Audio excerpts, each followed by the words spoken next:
The Agenda with Steve Paikin is made possible through generous philanthropic contributions from viewers like you. Thank you for supporting TVO's journalism. Tonight, John Michael McGrath and yours truly talk about all the things we didn't get to talk about last night. OnPoli is next.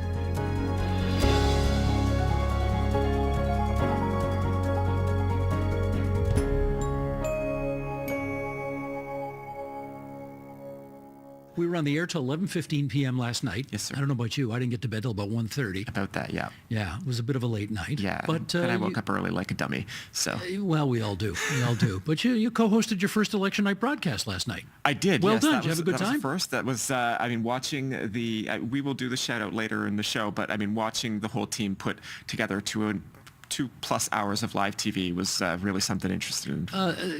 Your math is a little off. 3+ hours of live TV. Oh my God. Yeah, we got on the air at 8. We did an hour of pregame before the actual. Keep caffeinating.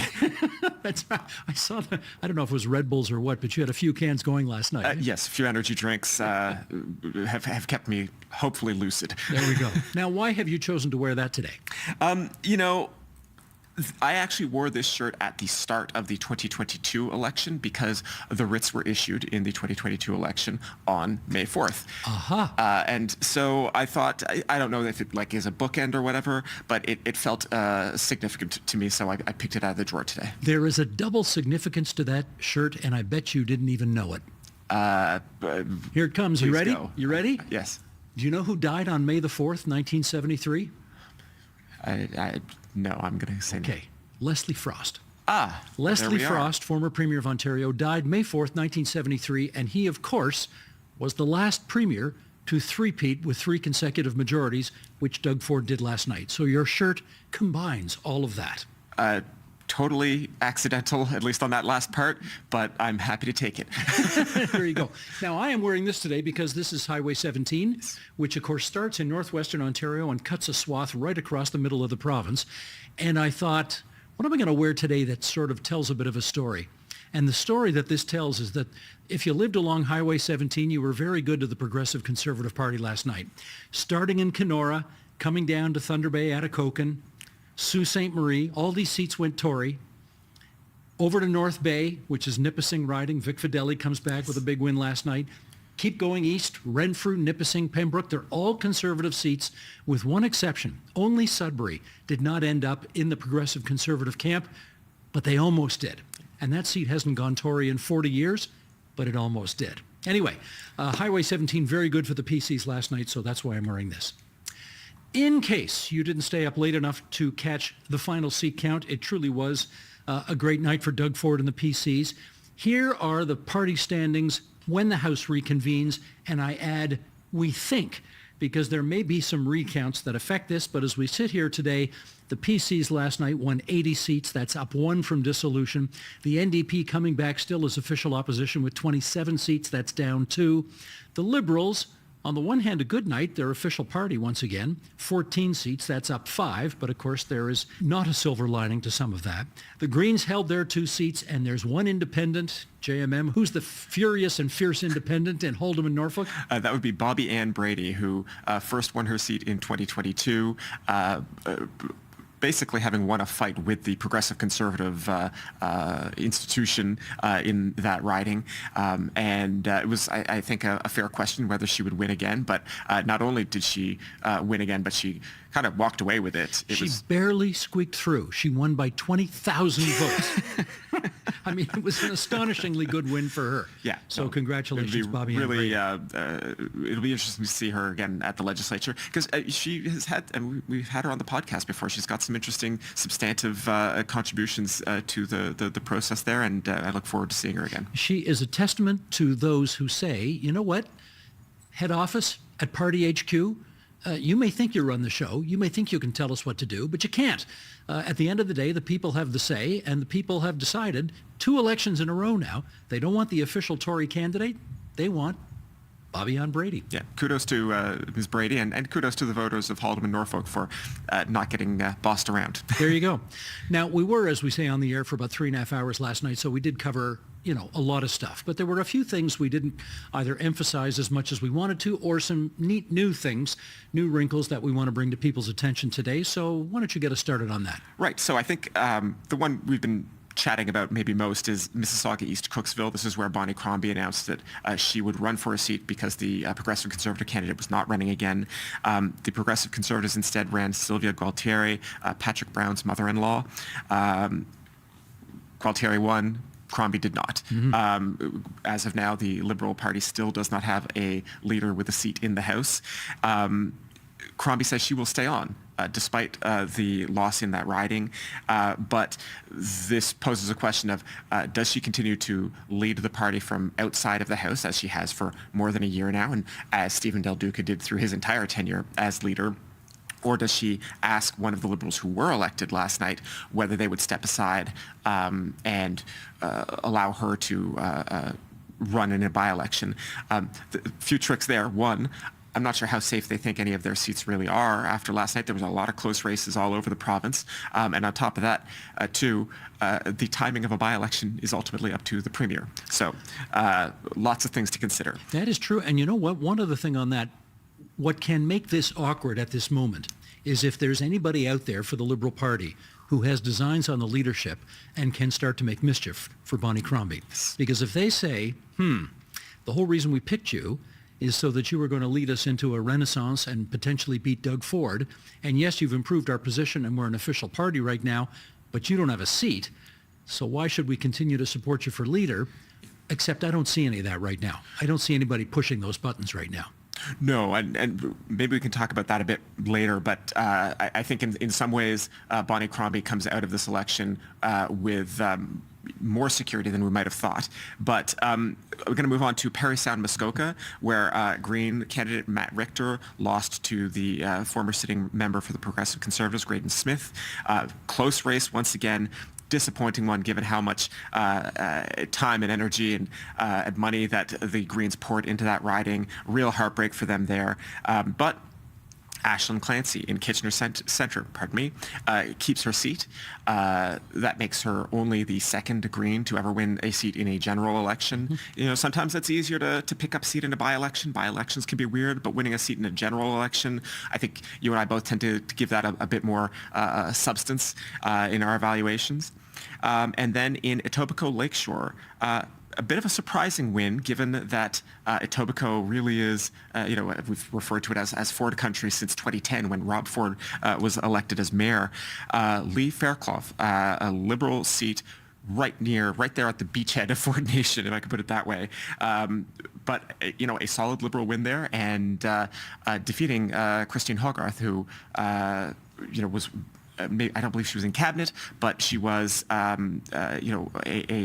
notable member of the Tory caucus. So important, notable win there. A couple of things we've watched elections for a long time. Me, maybe a little longer than you. A little bit. Some things just don't make any sense to me. The notion that the former mayor of Mississauga, who runs in what was the closest race in Mississauga and somehow loses, okay, I'm having trouble getting my head around that, as I'm sure the Liberals are. And yet, on the other side of the Humber River, steals a seat away from the Conservatives in Doug Ford's backyard, in the heart of Ford Nation.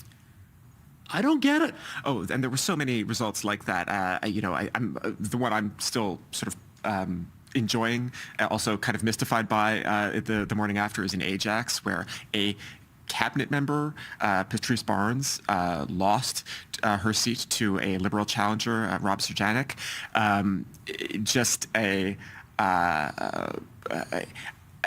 wonderful testament to a weird election. It is weird. Right next door to the Minister of Finance's riding, right? Yeah. And makes no sense. Yeah. And there were a lot of races like that all over. I don't think where we saw another Tory cabinet minister go down, but races all over the province where you just had some really puzzling results and often that right next door to each other. Yeah, we'll go through some of them.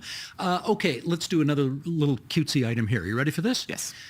Do you remember in 2015 when Justin Trudeau won that majority government, Who was his member of parliament for Ottawa Centre? That would be Catherine McKenna. Who won for the NDP last night in Ottawa Centre? That would be Catherine McKenney. Catherine McKenna, Catherine McKenney. Yes. I just found that very quirky and very adorable. Yeah. It's Same writing. same writing, and Canadian politics can be a small world sometimes. Right on. Now, does every vote matter? I mean, we've been telling people all last night, right? Every vote counts. Every vote matters. If you lived in Mushkegowuk, James Bay, your vote really mattered. At the last count, the NDP candidate has 3,606 votes. The Conservative candidate has 3,602 votes. There is a 4-vote difference. 4 votes. That election could have been decided by who showed up to vote or didn't in one home. It's possible. Yeah, like if somebody got a flat tire on the way to the right. polling place, right? I do want to say, one of the oddities of this election has to be the seat count. If we don't talk about this, people are going to yell at us. But the Liberal Party won 1.5 million votes, a bit more than 1.5 million, nearly just shy of 30% of the votes, and will come away with something like 14 seats. Again, these numbers might change slightly based on recounts. The NDP got 930,000 votes, or 18.5% of the provincial share, and got 27 seats. We don't have to reiterate the oddness of the first past the post, but I did, when the cameras were off, I did joke with our Liberal guests from last night, Dan Moulton, like, hey, do the Liberals support proportional representation yet? Or the question is, do the New Democrats still champion proportional representation? Well, yes, another difficult question there.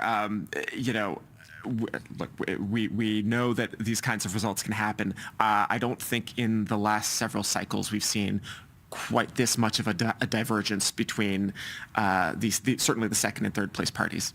The New Democrats have a famously efficient vote, and the Liberals have a famously inefficient vote, and it was never on better display than last night. Yeah, well, and part of the efficiency there is that the core of NDP support seems to have mostly stuck by them, despite the inroads that the PCs have made with labor across the province, particularly in like construction trade unions.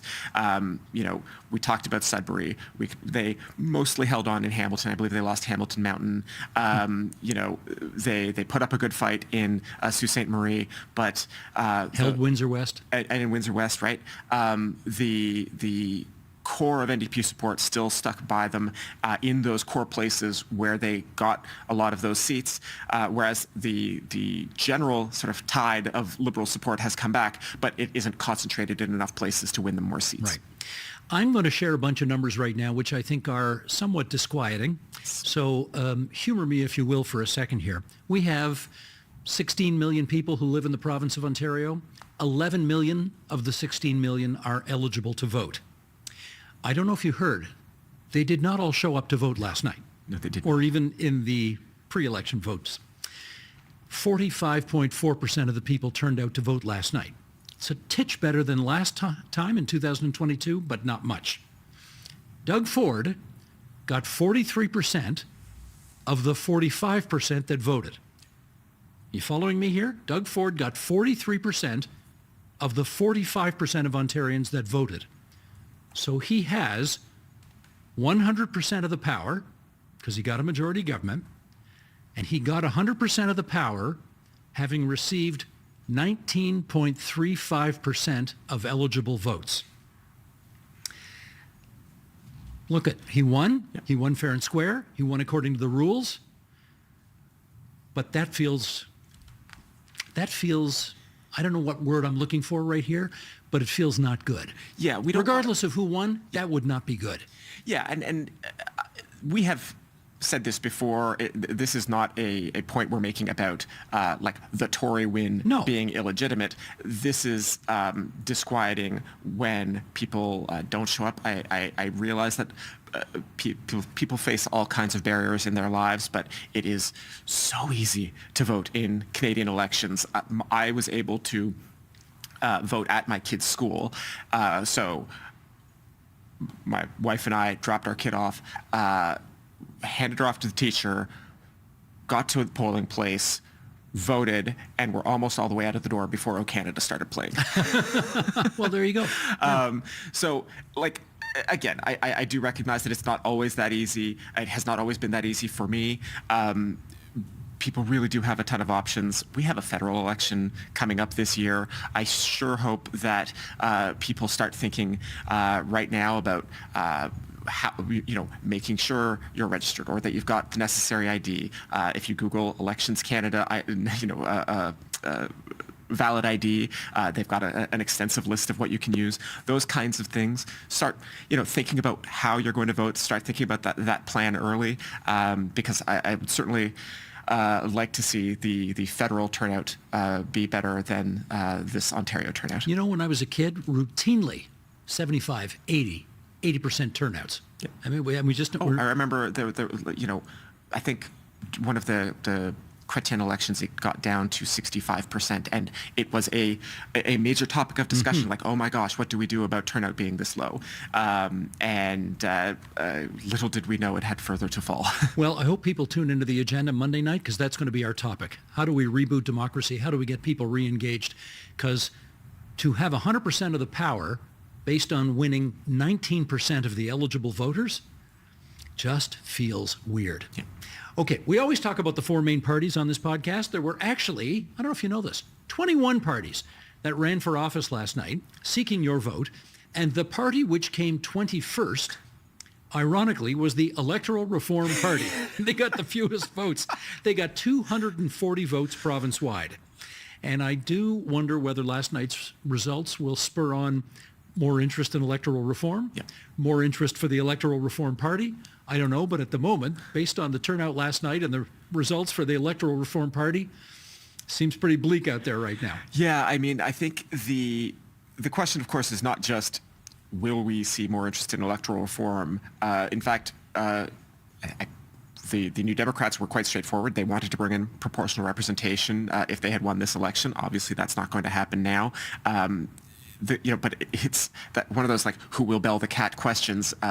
Getting the Liberals and the New Democrats to agree on the specific type of reform will be one of those questions that you have to answer before this becomes anything close to reality. But of course, they don't currently agree. And I don't know if these results are enough to dislodge any of that resistance. Certainly, at the moment, as we're sort of joking, I mean, the New Democrats don't have a lot of good reasons to push really hard on proportional representation right now. Right on. Now, just finally here, I was looking for the truly quirky nugget from last night's election returns, and I think I may have found it. Now, I remember about 50 years ago, there was a husband-wife team at the Ontario legislature, Jim and Marilyn Renwick. Husband-wife, both sat in the NDP caucus at the same time. However, I think we have a first last night. I think we have our first brother-sister act at Queen's Park. Rudy Cozzetto won for the PCs in Mississauga Lakeshore. His sister, Sylvia Gualtieri, that's Patrick Brown's mother-in-law, defeated Bonnie Crombie in Mississauga East Cooksville. I can't ever recall a brother-sister act at Queen's Park before, so I think that's a first. If anybody out there knows it, I mean, I'm sure somebody, I emailed U of T former Professor Graham White this morning saying, can you think of anything? And he could not think of another brother-sister pair. But if anybody else can, we're all ears. Yeah, no, I certainly, if you can't remember one, I'm not going to pretend that I have anything locked away there. Okay, so that's our quirky fact of the day. And with that, let's get off to what's next. After every election in this province, there is a standard choreography that rolls out. After all, we will have a new cast of 124 MPPs at Queen's Park. Most will be returning characters, but there will be some new ones. And then the Premier and his team need to get the show on the road for the 44th Parliament. So, JMM, you're going to take us through some of all of that. First of all, what determines when the Premier visits the Lieutenant Governor and makes his request to her for when he gets to form the next government?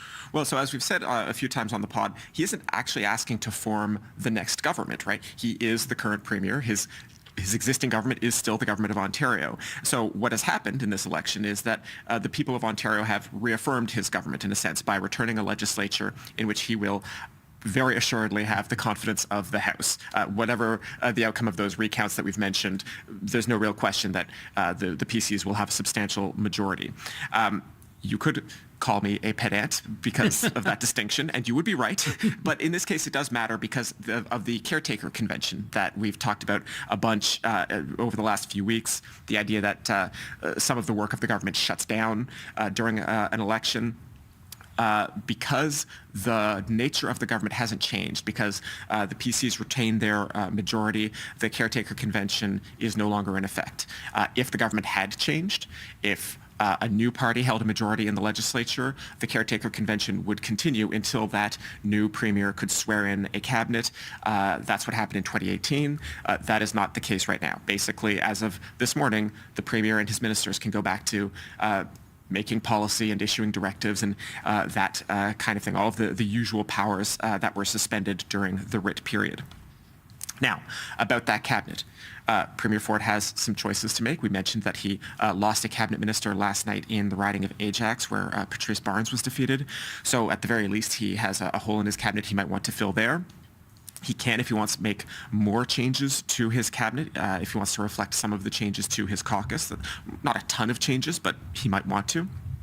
So that's the government. That's one track of what's going on, the premier and his cabinet. Last night wasn't about electing a premier and his cabinet. It was about electing 124 MPPs in 124 ridings. As you and I record this, officially, none of them have been elected yet. That's right. Right? Everything we've been talking about has been unofficial results provided by Elections Ontario. Pending those recounts, in about 2 weeks or so, the official results will be published in the Ontario Gazette, which is sort of like the official proceedings of the government. And then after the results are gazetted, as we say, MPPs will then be sworn in at the legislature. Which does not mean that is when the legislature will be convened. That is a decision for the lieutenant governor to make on the advice of her first minister. Right. And typically when you get this kind of an election, which is essentially continuity from the last one, yes. How much time is there between election night and when Doug Ford or any premier meets the lieutenant governor and they decide on a new swearing in? Oh, I mean, that could happen reasonably quickly. The premier did not do a day after press conference with the media today, but after his victory speech last night, he did say he wants to get moving as quickly as possible. Now, looking at the calendar, the legislature was supposed to take the week of March 10th off. In theory, they might be able to bring the House back for March 17th. That would require people to really hustle. But it looks to me more like March 24th or even after might be more realistic. Whenever they come back, the first order of business, of course, will be electing a new speaker. Ted Arnott, the former member for Wellington Halton Hills and speaker in the last House, opted not to run again in the election. So there is no obvious presumptive candidate for speaker. Given the importance of the speaker's role, the majority party historically votes for one of their own MPPs to be speaker.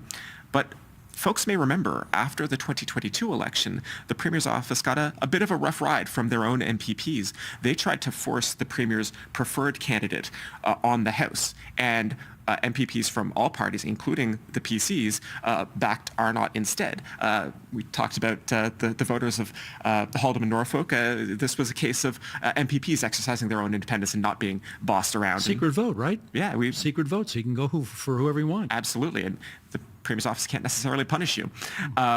We will see whether there is a similar drama this time around. After the speaker is elected, the following day, the lieutenant governor will deliver the speech from the throne. I've said this before, right? The legislature is convened on the authority of the crown. It is the crown that speaks to MPPs and says, this is the business that I want you to attend to. The speech is written by the government to outline its agenda for the current session of the legislature. You can expect to hear all about the many promises of the PC party that were made throughout the campaign, the need to protect Ontario from the economic harm of Donald Trump's tariffs, and so on. And then get ready to hear about it all over again because not very much later, the other important piece of business the government needs to bring in before very long, frankly, is a budget. We are in the last day of February as we record this. The new fiscal year starts on April 1st, and the province isn't actually required to bring a budget in before April 1st during an election year. But there are still all sorts of people, bodies, municipalities, school boards, universities, and so on, who are waiting to know how much money they're going to get from the province for the 2025-26 fiscal year. They can't wait forever. They would like Queen's Park to hurry up, please, if you don't mind. So there is some time pressure. Now, as we indicated, with the Conservatives winning their third consecutive majority, there will be a lot of familiar Conservative faces returning to Queen's Park. But there will be some new faces among the 124 MPPs down there. Yeah. How does that change things, if at all? Right. So we use the word Queen's Park just to refer generically to the government, but it is also a literal building with rooms and offices in it. And the new MPPs will be assigned offices. There is a bit of a pecking order to this, right? The Conservative backbench will get most of the offices because they are the largest caucus, but there aren't enough spaces for all 124 MPPs in the building. So in general, cabinet ministers, except for the premier, of course, do not get offices in the legislature itself because they have government offices. They have staff. They have offices in the buildings all around the legislative precinct. But Tory backbenchers and opposition MPPs will get assigned offices in the legislature itself, and there's a determination made by legislative staff about like, okay, well, we have space here, and they will try to keep the caucuses relatively close to each other so that you don't get all mixed up and like the Liberals don't have to walk too far to talk to other Liberals, etc. It's worth mentioning here, one reason we have talked so much about the Liberals regaining official party status is that they will not just have MPPs' offices, they will have a budget for their own caucus services office for the first time since 2018. That office will have staff to do things like research and communications and a whole bunch of jobs that for the last several years have really been done on a shoestring. They haven't really had a dedicated budget, a dedicated staff for that. So when we talk about official party status, it is not just a symbolic, it is not just prestige. There is like hard money and resources that come with clearing that 12-seat threshold, as it appears the Liberals have done, not just symbolic. I hate to do this, but politics being the kind of business it is, this will be inevitable. Doug Ford having won 3 straight elections now, before long, you know that there are going to be people saying, I wonder how much into this next 4 years he's going to stay for. Does he intend to run again? Does he intend at some point to step down and cause a transition to a new leader to happen? You know, he will be a long-serving premier at a certain point. It'd be very high up the list. So what does the future look like for Doug Ford? In fact, people have already started asking him about that. He was asked about that earlier this week. Let us take a look at his answer. Will this be your last provincial election? Boy, you're asking a question. Man, I want to be premier forever. You know, I want to beat out Hazel McCallion with a number of years. God bless Hazel. Hazel McCallion, of course, was the mayor of Mississauga for 36 years. Now, by the time we're 225 here, so if it's the whole 4 years, yes, that'll take us to 2029.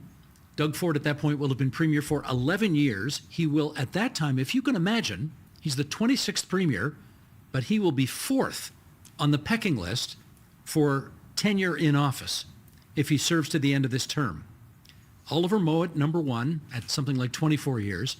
Bill Davis, number 2, nearly 14 years. Leslie Frost, number 3, at 12 years. And if Doug Ford stays till the end, he'll be the 4th longest serving premier of all time. Now, I mean, there is a reason why, even if he does not, know deep in his soul that he is in fact going to stick around for all 4 years, he would say that. Yes. Because, of course, if you announce even before the votes are cast that actually, you know what, this is probably my last election, it would have really thrown a grenade into the last few days of the campaign. And even now, he's not going to say that he isn't sticking around because you don't want to be a lame duck premier. You don't want people in your caucus to start asking questions about like, well, hang on, why am I going to take marching orders from this guy when I don't know who my next boss is going to be? Right on. Now, we said last night when we signed off that we were going to spend a lot of time answering mailbag today because we did get a bunch of letters in and emails with questions related to the election campaign. But before we do that, we want to revisit things from last week. Our producer, Matthew O'Mara, asked us if we knew any cases where leaders had gone head-to-head against each other in an election campaign. And we just want to sort of square this circle before we move on into the mailbag.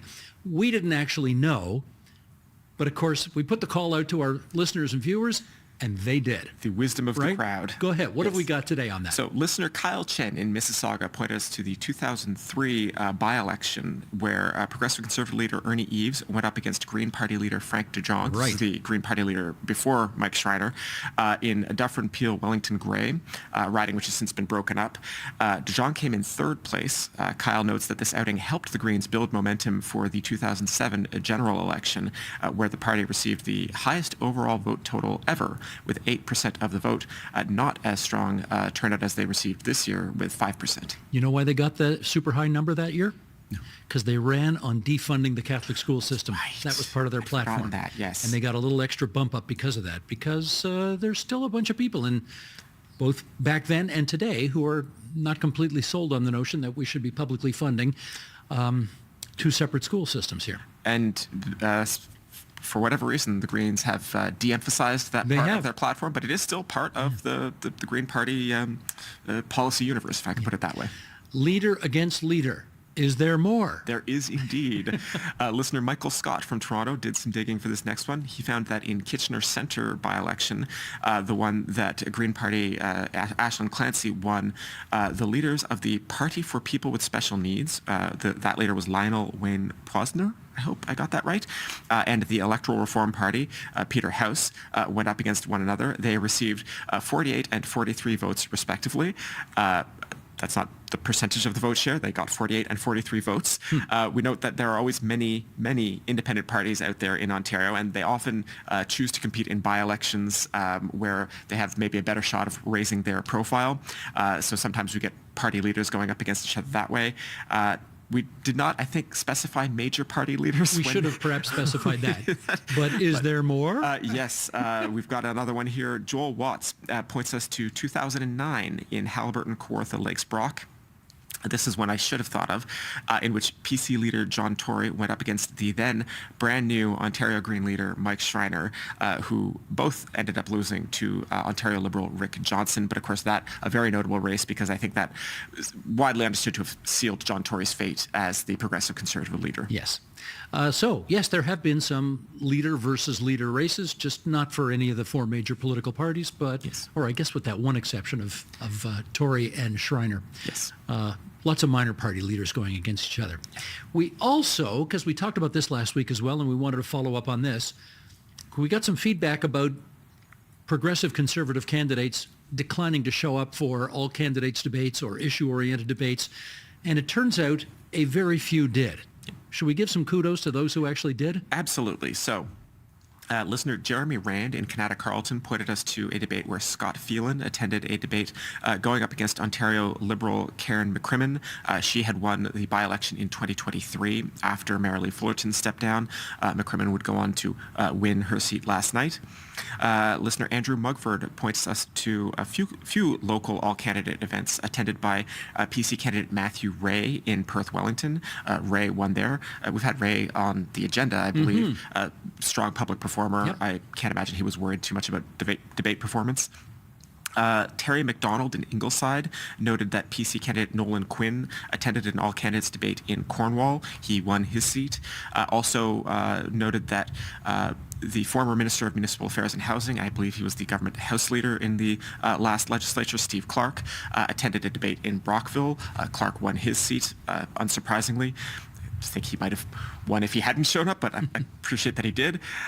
Greg Alt in North Bay points us to Vic Fideli, who did take part in a local debate in Nipissing, though Fideli did subsequently miss out other candidate debates. Again, unsurprisingly, he won his riding. And then in Hamilton, we have PC candidate Donna Skelly, who participated in the Cable 14 debate. I believe, Steve, you mentioned that last week. She did win her seat. And finally, Joel Watts points us to PC candidate Dave Smith, who took part in the debate in Peterborough-Kawartha and won his seat as well. So let me get this straight. Every single former sitting member for the Progressive Conservatives that decided to take part in a debate won their seat. Yes. So why are the rest of you such a bunch of chickens? Oh, I didn't say that out loud. No. But good for those 7 for participating. Yes. And shame on the 117 who didn't. Because you know what? This is called an exercise in democracy. And I guess the listeners themselves can decide if there's a special little place in hell for those who dodge these kinds of things. Well, and Global News did report that they were in fact instructed not to participate in local debates from the central campaign. So you could also reserve some of your ire for the puppet masters as well. Amen. Now, normally we get emails at onpolitics@tvo.org, but I see you have there an actual physical piece of mail. Yes, an actual physical piece of mail. They still exist. And this is from Heather F. Wheat in Peterborough, who writes, Dear Steve and John Michael, I understand that polling is done by landline telephone, which are mostly used by elderly people. Many people under even 50 years of age only have a smartphone. I am under 50. I also still have a landline, but it's a valid concern. Who would trust social media polls? Landlines are perhaps more trustworthy, but using a skewed demographic. Maybe this should be accounted for. Keep up the good work, impartial interviews, pushing for an answer. Stay healthy, warm, and dry. Best wishes from Heather Wheat. Thank you very much for the actual physical letter, Heather. And I do want to note that it seems to be written on the back of a calendar page for a retirement residence, which I just think is wonderful. I mean, reduce, reuse, recycle, right? Yes, indeed. Now, her point about whether or not pollsters take into account whether or not you're doing internet polling versus landline polling, and landline polling is traditionally thought to be more accurate. Yes. Having said that, she points out the demographic skewing of using landlines only nowadays. Pollsters are supposed to take all of that into account and weight their results accordingly. So that shouldn't skew the numbers. No, and my understanding is that at this point in 2025, most of them are in fact polling people with cell phones. I tend to get more calls on my landline, but I have definitely gotten calls on my cell phone for telephone surveys. But yes, I mean, this is really, the secret sauce that distinguishes pollsters is not so much the act of calling up people and asking them their opinion. It's the model that you then apply to the results you have collected, and whether your results show a PC lead of 5 points or 7 points or 3 points is really going to rely more on how you weight the data you've collected and less on just the raw data collection itself. All right, let's continue. We have some new-fashioned as opposed to old-fashioned emails that we can get to as well. Yes, so here is our question from Bridget in North York, who writes, Hello, Steve and John.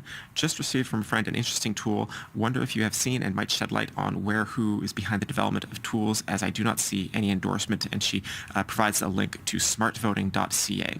We went to the website. Smart Voting says it is designed to identify the best candidates to prevent a conservative win. So this is all about strategic voting. Yeah. It was founded by somebody named J.B. Burrows, who says they get their data from public polling sources like Nanos, Abacus, and Ipsos. They run the data through a model, and they arrive at whatever results they arrive at. So the question then becomes, how useful are these things? We know that there have been efforts to promote strategic voting out there. If you want to stop the conservatives, here is the likelier candidate to do that in leftover shoe riding wherever you go. Yes. It's extremely difficult to organize, but those efforts persist. Yeah, I mean, if anybody who is listening to this podcast, I sure hope you were watching last night, but if you did, you saw both Aaron Kelly and Kim Wright had some very strong feelings on the topic of these kinds of websites. I don't know if they address smart voting in particular, but there's a few different services like this out there, and there's a few problems with them. The first is that as much as the polling data that we have is generally, actually pollsters had some pretty good nights last night. Mm-hmm. The results were largely in line with what we thought in terms of the vote shares. The seat count surprised a lot of people. But as good a night as the pollsters had, it turns out that when you try to aggregate these numbers and feed them into a model, the predictions just are not very good. At a seat-by-seat level, it's just very difficult to make these kinds of predictions. And as Kim Wright was almost banging the table about, like, in some cases, outright misleading in terms of indicating which candidate would go on to win which seats. I mean, the one that is most in my mind is, in the riding of Hamilton Centre, for example, a lot of models will bake in a certain amount of incumbency bias. They will presume that the incumbent will have an easier time winning. So I saw a prediction that Sarah Jama would win Hamilton Centre quite handily, or that she was the strongest contender to defeat a Conservative. She ended up not having a very good night at all. The NDP won Hamilton Centre back quite easily. That's the kind of thing that these kinds of models just can't really handle. I note today I got a press release from a group called Cooperate for Canada. Notoneseat.ca is their website. And they are upset today. They are upset today because they say, we are extremely disappointed with the leaders of the progressive parties, referring to the Liberals, New Democrats, and Greens. They could have prevented Doug Ford's re-election had they cooperated, but they insisted on playing partisan politics. I mean, this is one of the difficulties in trying to get, if you want to talk about the Liberals and New Democrats in particular, two parties to cooperate on defeating the Tories when they can't stand each other more than they can't stand the Tories. I mean, this is the problem. And Kim Wright did tell us last night. She said, what do you want us to make common cause with the Liberals for? We think they're terrible on a range of issues, and we wouldn't want them in office any more than we want the Tories in. So, of course, we want to have New Democrat options in every single riding. Right, and she was particularly upset about the case of Eglinton Lawrence, where I don't know if I can editorialize and say, due to shenanigans, an NDP candidate was not on the ballot, and that denied NDP-leaning voters the opportunity to mark a box for that party. And in the end, actually, I haven't even checked this morning, but that was a close one. But the Liberals Tories did not won. end up. So the Liberals did not end up picking that one up. Yeah. Okay, next one. This is an email from listener Paul Dillon, who writes in about vote totals. If the incumbent party in the Ontario election receives less than 50% of the votes, and if the second and third parties in the vote count get more than the incumbent's total, can those two parties, i.e. second and third place, apply to form a coalition government? Thanks, Paul. Well, Paul, you got to remember here, our elections are not actually about picking a premier. We don't directly elect our premiers in the way that in the United States they directly elect their governors. We elect parliaments, right? We choose 124 people to go down to Queen's Park to represent us, and whichever group / political party can command the confidence of the House, in other words, get the majority of that 124 to vote for them, well, they win. They get to govern. That's how it works. Now, obviously, after this last election, there is a progressive conservative majority at Queen's Park, and as long as they stick together as a group, they will win every single vote and govern. But 40 years ago, we saw a very different situation. We did see the party that won the second most number of seats and the party that won the third most number of seats combine their seats. It wasn't a formal coalition government, but they did have a kind of a non-aggression pact, an accord, where they agreed to defeat the party that had won the largest number of seats, but only had a minority. And for those who remember, it was Frank Miller's Progressive Conservatives at 52 seats, David Peterson's Liberals at 48, and Bob Rae's New Democrats at 25. And the 48 and the 25 combined together to kick out the 52. So even though the Tories technically came first, they ended up out of power. So not a formal coalition, but certainly well within the rules for second and third place to get together and form a workable majority. Right, and that only works in the case where the number of seats is in dispute, and that's right.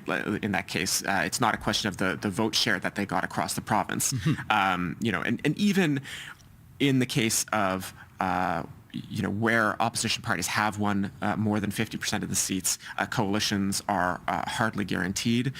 As we've already discussed, perhaps too much, there are major policy differences between the Liberals and the New Democrats. A lot of animosity between the two parties, even like just on basic interpersonal levels. It's one of those things you really get immersed in at Queen's Park. That said, Bonnie Crombie did say relatively late in the campaign that she would absolutely work to defeat Doug Ford in a minority legislature had that arrived. It did not, so we don't know how that will go. But, hammering out the nuts and bolts of a deal between the Liberals and the NDP to unseat a progressive conservative government, I think would have been easier said than done. I would just remind people that Stephen Harper governed as a minority prime minister for 5 years before he ever won a majority. And only for one relatively brief, though intense moment, did he ever face a serious challenge from the opposition parties to unseat his government. Quite so. Let's do another one. Here is a note from Luke Durner in Parry Sound, Muskoka. Oh, that was a big race last night. Who writes, "Hi, JMM and Steve. My favorite part about drawing up the writ is knowing more onpoli episodes are about to drop. So thank you for covering this period as usual. I live in Parry Sound, Muskoka, and you two have done an excellent job of covering our interesting elections between the PC and Green parties. It looks like Green candidate Matt Richter has lost to PC candidate Graydon Smith yet again by a similar margin as last time. What's interesting, though, is that last time our Liberal candidate had been dropped by the party, and this time they parachuted a candidate in from Sudbury. What does history say about these parachute candidates in our province? Are they ever successful, or are they disruptive? Would love to hear your perspective. Sincerely, Luke Durer." Luke, the situation that you've just described seems to have been the case in Sault Ste. Marie, where Chris Scott was a parachuted candidate, if you like, who was originally, I think he's originally from Newmarket. I think he may live in Sudbury right now. He became the PC candidate in Sault Ste. Marie, and he won. It was a 118 vote difference, right? Super close. But at the end of the day, a win is a win is a win, and he's going to be the new MPP there. Yeah, I mean, the times that these kinds of candidates can really be successful are in those surprise wave elections, right? And go back to 2011, where Jack Layton's NDP federally had a somewhat unexpected success, but they elected a lot of Quebec MPs, some of whom were shocked to discover that they'd won. I think some of them might have even been shocked to discover they were on the ballot. Remember, one of them was in Las Vegas on a vacation in the middle of the writ period? Yeah, no, absolutely. And yet some of those people then went on to become very noteworthy and important MPs, people who served quite honorably in the Commons. So, I mean, in the spirit of mourning after charity, let's extend Chris Scott the benefit of the doubt, and we will wish the best for him and his constituents. For sure. Again, if you would like to ask about content on the show, you can email us at onpolitics@tvo.org. And with that, it's off to your column, my column. Time now for our regular feature, Your Column, My Column, in which JMM and I chat about the columns we wrote for TVO.org. And these columns we did not write earlier in the week. I think we wrote them last night. It was a long night. Well, I will let you know a little secret. Mine is not done yet. Okay. I might need even more caffeine before I finish it off. But I know what it is going to be about. And I really want to look at the results here for the opposition parties. I think if you look at both the Liberals and the NDP, a lot of hard questions for them to answer, and a lot of different ways this could go now over the next 4 years. The NDP have had some disappointments, I think, over the last election cycles, but I don't think I don't think there's a destiny here.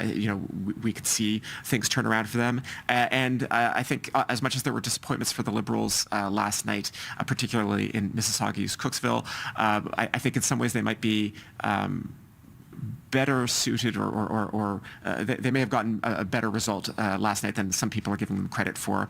And eventually that will all be on a page somewhere in a bit more of a structured format. So I do hope that'll be online soon. How about yourself, Steve? Well, for my last column of Election 44, I really wanted to focus on two things that the Progressive Conservatives did to have such an historic night that they had last night. The first issue, of course, was timing. They made the decision, Doug Ford did, to call an early snap election. It worked out. The second thing they did is the framing or narrative of the election. They decided this would be an election about taking on Donald Trump and his tariffs, about protecting Ontario, and that framing worked. I mean, clearly there were enough people out there who decided that the timing of the election was not a problem, and the framing or narrative of the election they were content with as an explanation for going to the polls early, and as a result, they did not take it out on Doug Ford. In fact, they gave him a third straight mandate. So that's what that column is about. The key, important decisions Doug Ford made, and the notion that, this is kind of how I start the column, the notion that in 2018, before that election that year, if you had come to me and said, can you imagine Doug Ford is going to be the guy to win 3 straight majorities and tie a record that hasn't been set since 1959? How many people would have said yes to that? The answer is none. If I can very quickly do one better for you, I first covered Doug Ford when he was the Toronto City Councillor, and if you had told me in, say, 2014, at the end of his unsuccessful mayoral run, that a bit more than a decade later, he would be one of the most prominent, relatively moderate leaders of conservative politics in Canada, I would have laughed you, and I would have been wrong, but there we are. Politics is a funny business. And that is the onpoli podcast for this Friday, February 28th, 2025. You can follow our show on Apple Podcasts so that you get notified each time a new episode is available. And you can see the video version of the podcast on the TVO Today YouTube channel. We always like to thank our studio crew. Sorry, Steve. I'm going to interrupt you here. Uh-oh. We always shout out the crew, and they deserve absolutely every bit of praise we give them, because this last night was my first time in the center of the machine, watching it all create the content, and it was phenomenal, and everybody did a phenomenal job. But you are not going to shout out one person who deserves a shout out. We're going to be with this legislature for another 4 years. That's a long time in politics, a long time in journalism, and I just want to say it was a real joy to cover one more election with you. Gee, ma'am. Put it there, pal. Thanks a lot. Well, didn't see that coming, but that was very nice. I was going to give my shout out to the people of Ontario who went to vote. Voting isn't that difficult, but a lot of people don't do it. So for those who do it, good on you. Thank you. Now, we are back to our regular schedule at the close of the 2025 election. So that's back to 1 episode per week. So we will see you again next Friday. Bye-bye, everyone. Bye-bye, everyone.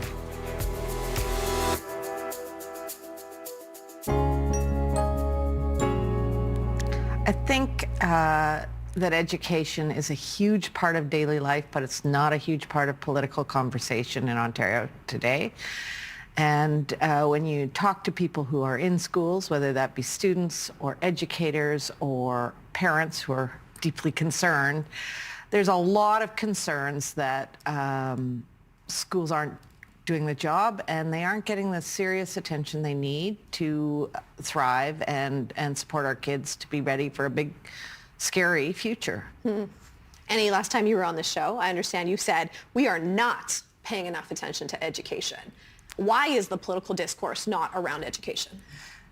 Well, it's kind of a great question, and there have been provincial and territorial elections that have been happening across Canada, and education has never been sort of one of the top issues, except for some kind of semi-controversial parts.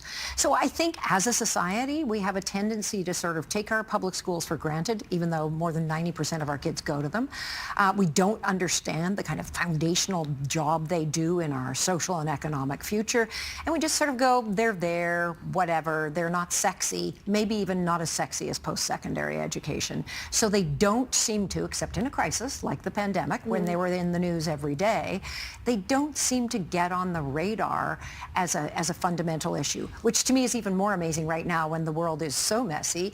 And obviously, I think we really should be paying attention to our schools as a place where we could be building more resilience in this sort of messy world. Why do you think post-secondary education is not getting the headlines it should maybe getting during this election cycle? Elizabeth, I'll start with you. Yeah, it's unfortunate, certainly. I think that voters are distracted. There are just simply more politically pressing issues. There's the tariffs and there's healthcare crises. And, post-secondary education always has to vie with other sectors for attention. And so even though, we are in crisis in many ways, the other issues are more pressing. And I will also add that many of the individuals, the international students themselves, whose lives have been upended by these policies, are not voters. And so it is an issue that sort of has undue influence on people who aren't participating in the election. But this will impact domestic students too. Certainly, it will.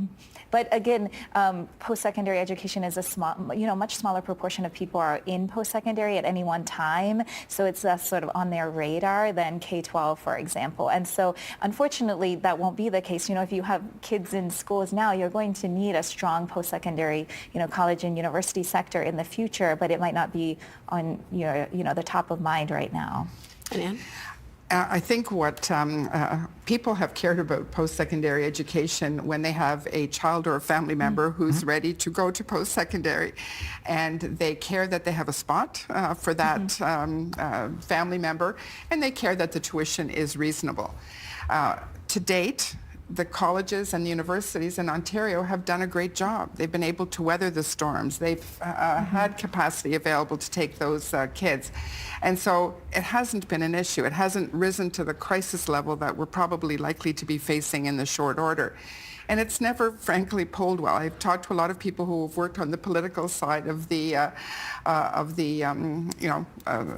just political side, and they always say it just doesn't poll well, because if there's capacity there, if your kid or your family member is going to get a spot, cost is reasonable, I don't have to worry about it. But now we're at a point where I don't think the colleges, especially, and the universities are going to be able to recover from this total onslaught of issues to deal with. So if families care about this issue when it impacts their own, what about the labor market? What about governments? This is something that will impact everybody at some point. No? I just don't think governments care about growth anymore. Like I don't see government anywhere in this country making serious efforts to increase productivity, to increase output. What they care about is dollars in pockets. And you get these very short-term affordability discussions. There's nothing about investing for the future.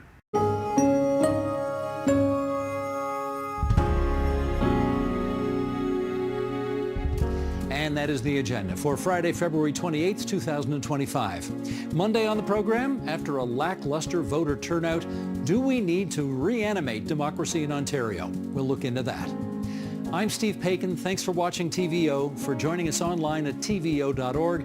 Have a great weekend, everybody, and we'll see you back here on Monday.